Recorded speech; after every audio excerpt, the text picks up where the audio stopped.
Hello students, today we will start with first chapter, a letter to God.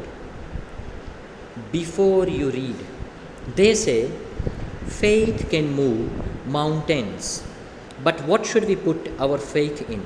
This is the question this story delicately poses. We all know that we always have faith on our mother, father, friends. Somewhere we have faith.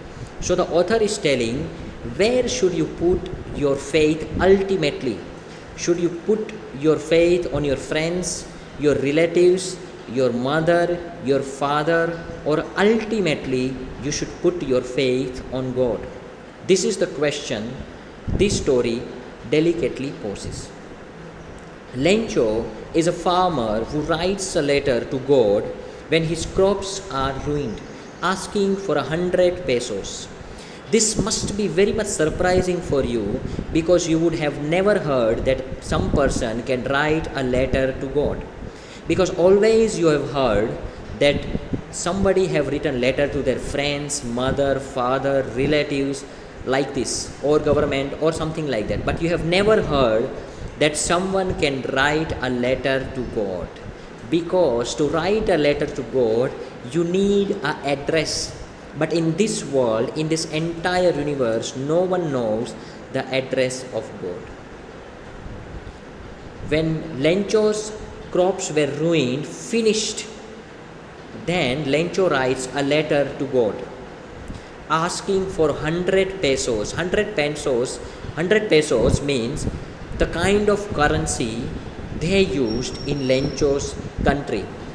The same way we have Indian rupees, similarly in Lencho's countries they have currency as pesos. To run their daily household livelihood, Lencho is asking only for 100 pesos. Let's see what happens next. Does Lencho's letter reach God? Does God send him money? Think what your answers to these questions would be and guess how the story continues before you begin to read it. It is very much surprising that Lencho is writing letter to God, but we all want to know what will be the result. Does God read his letter?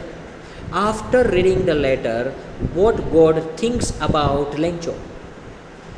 If God send money to Lencho, how much money God will send? All these questions would be arising in your mind. So you should ask all these questions to yourself. What will happen next? So that you will have that curiosity to read the next few paragraphs. So we will end up this small video here only and then we will continue with next lecture. Thank you so much.